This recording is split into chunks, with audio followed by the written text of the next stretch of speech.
The desert sun was sinking low, bleeding orange and red into the horizon, turning the dust of Dust Creek into a copper haze. The town was little more than a scattering of wooden buildings clinging to the edge of nowhere. A saloon, a livery, a general store that never had what you needed, and a sheriff's office that never had the sheriff in it. Inside the saloon, the air was thick with smoke, sweat, and bad intentions. Cards slapped against worn tables. Glasses clinked. The piano man was working his fingers to the bone, playing a tune nobody really heard. And then she walked in. Clara May. Every head turned.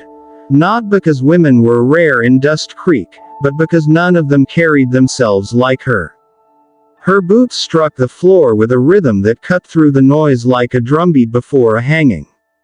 She wore a crimson dress, sun-faded but defiant, hugging her curves in a way that dared a man to stare, and threatened him if he did. A wide-brimmed hat shaded her eyes, but everyone could see the cold smile playing on her lips. A revolver, polished silver, gleamed against her thigh. The belt that held it wasn't for show. Everyone in that room knew she could draw and shoot before a man could blink. Jed Calhoun sat at the bar, broad-shouldered and dusty from a week's worth of work, or hiding.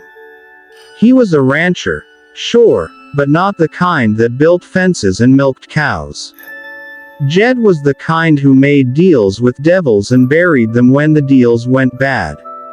He heard the room go silent before he saw her reflection in the cracked mirror behind the bar. His jaw tightened. He didn't turn. Just lifted his whiskey, took a slow sip, and muttered, "Didn't think you'd come back this way." Clara's voice came low, almost soft, but it carried through the room like a gunshot. "You should have known better than to think I wouldn't." She stopped right beside him, close enough for the scent of dust and gun oil to mix with her perfume. He turned his head slightly, eyes meeting hers. For a heartbeat, the world went still, two ghosts staring at each other across a line drawn long ago. "I said I'd collect today," she said. Her hand rested casually near her holster. "You owe me, Jed." Jed swirled the amber liquid in his glass, watching the way the light caught it. "And I said I'd pay when I could." "You had 6 months," she replied. "Looks like you've been drinking it away instead."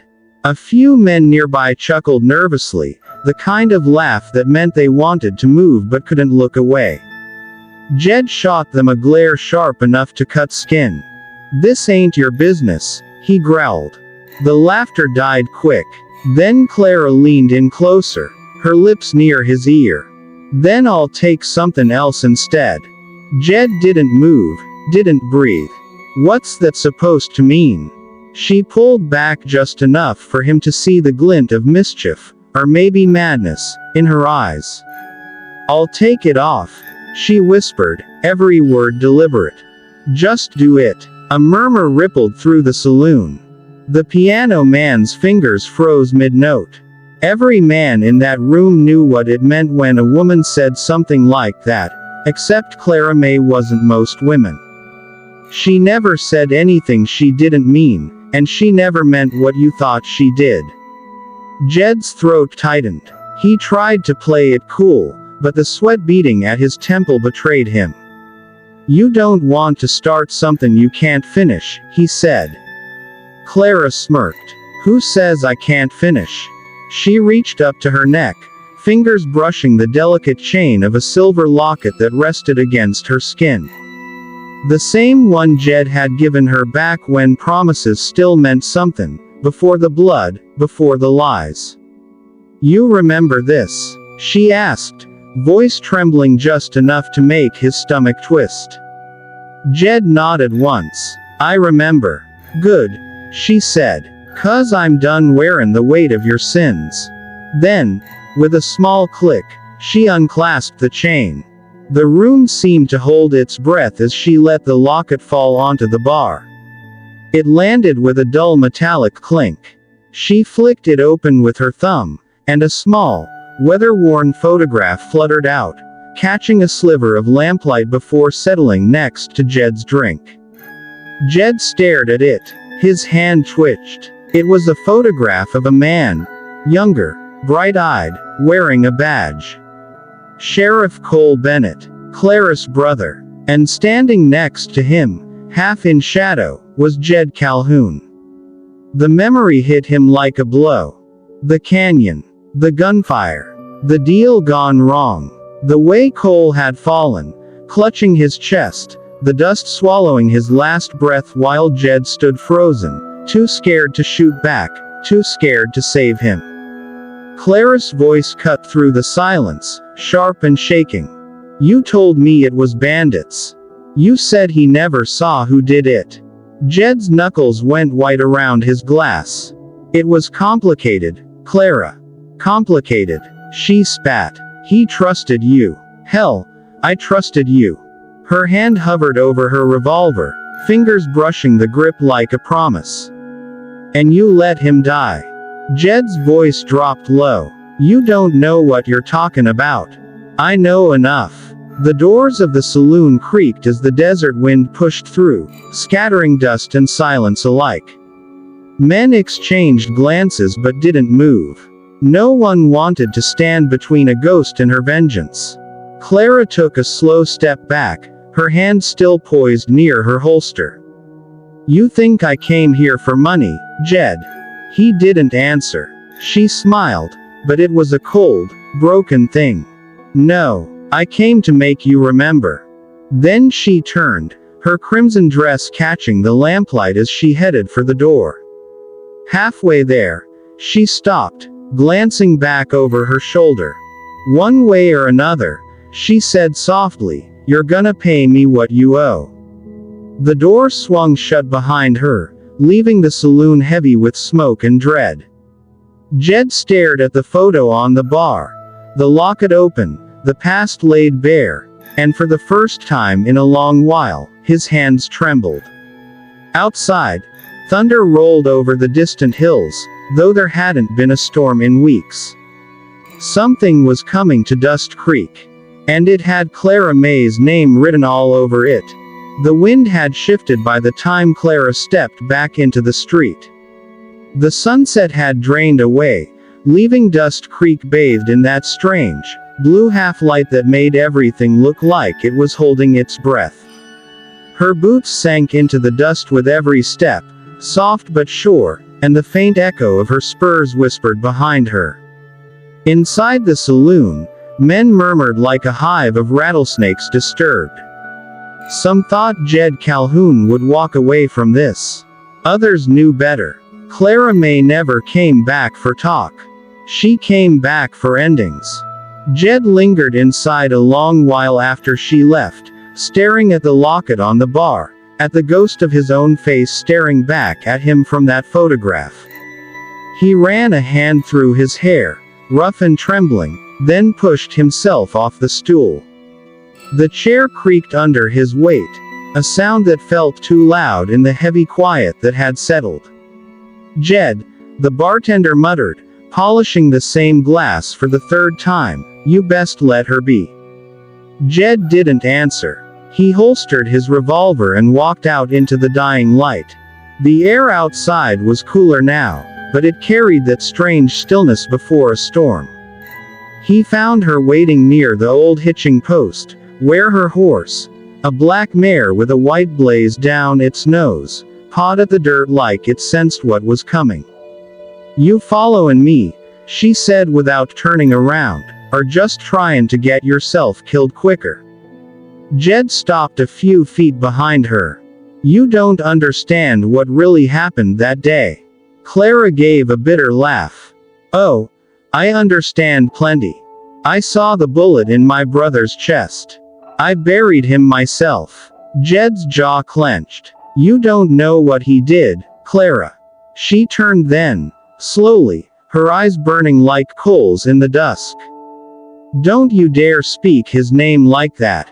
The street was empty now, every window shuttered, every door barred. The townsfolk knew better than to watch vengeance play out, but they'd be listening. Dust Creek always listened. Jed took another step forward, his boots grinding in the dirt. Your brother wasn't the man you thought he was. He was making deals with the same people who ran my cattle off. Liar. Her voice cracked, half fury, half heartbreak. I ain't lying, Clara. I didn't mean to shoot him. I was trying to stop him from running with them. I tried to pull him out of that mess before it swallowed him. But he drew first. The silence that followed was so deep it made the wind sound loud. Clara's hand was on her gun now, but she hadn't drawn yet. You expect me to believe that? She whispered. Jed's shoulders dropped. No, I don't expect nothing from you anymore. Then he did the unthinkable. He unbuckled his gun belt and let it drop to the ground. The revolver landed with a thud that echoed down the street like the toll of a bell. Clara froze. The whole town might as well have frozen with her. Go ahead, he said softly. If you came here to end it, then end it. I'm done fighting ghosts. She stared at him, eyes glistening, lips trembling. Don't make this harder. I ain't making it hard, he said. I'm telling you the truth. But Clara didn't want the truth. She wanted justice, or maybe peace, though she didn't know the difference anymore. She raised the gun, and the weight of it steadied her hands. Jed didn't move, didn't beg, didn't flinch. Don't, she warned, the same way she'd said it back in the saloon. I ain't, he murmured. The hammer clicked back, and for a heartbeat, time just stopped. Clara saw her brother's face, laughing, bright, before the badge and the bullets. She saw Jed beside him, two men who once swore to protect the same patch of dirt. She remembered the nights she spent waiting, the letter that never came, the ride out to that canyon where she found Cole lying cold beneath the rocks. All that grief, all that rage, it sat on her chest like a boulder. And now, with Jed standing there unarmed, it started to crack. You could have told me, she whispered. I tried, he said. You didn't want to hear it. A single tear slipped down her cheek. Then she pulled the trigger. The gunshot shattered the quiet, sent birds scattering from the rooftops. Jed staggered back, clutching his shoulder. Not his chest. She'd missed the heart by choice. The bullet tore through flesh, not forgiveness. He fell to one knee, gasping. Clara lowered the gun, her breath coming in ragged waves. That's for Cole, she said. Jed gritted his teeth, blood seeping through his shirt. Then do the rest, he rasped. You didn't come all this way for half measures. But she didn't move. The fury that had carried her all the way from that grave outside Red Mesa was gone, leaving nothing but exhaustion. She holstered her gun and stepped closer. You think dying's gonna fix what you broke? She asked, voice trembling. No, you're gonna live with it. You're gonna wake up every day remembering what you took from me. Jed met her gaze. There was no hatred in it, only regret. I already do. For a long time, neither spoke. The wind picked up again, swirling the dust between them like ghosts rising from the earth. Then Clara reached into her pocket and pulled out the locket, the same one that had started all this. She dropped it into the dirt between them. That's yours now, she said. A reminder. Jed looked down at it, then back at her. What about you? She turned away, her eyes on the horizon. I ain't got nothing left to remember. She whistled for her horse, swung into the saddle, and with one last glance, half sorrow, half steel, she kicked off down the road, leaving Jed kneeling in the dust. The sound of her hooves faded into the canyon, until there was nothing but wind and the echo of what might have been. Jed sat there a long while, bleeding and thinking. He reached for the locket, brushed the dirt away, and opened it. Inside, beside Cole's photograph, was a faded scrap of paper, a note he'd written years ago and forgotten. It said only 3 words: "I'll make it right." He closed it gently, eyes burning. Maybe he never could. Maybe she'd already done that for him. As the first stars broke through the darkening sky, Jed pushed himself to his feet. He looked down the road Clara had taken and whispered into the night, "You already did." Then he turned and walked back into Dust Creek, one hand pressed to his wound, the other clutching the locket, a man half dead, but finally honest. And behind him, the wind carried a single echo, soft and fading. "I'll take it off, just do it."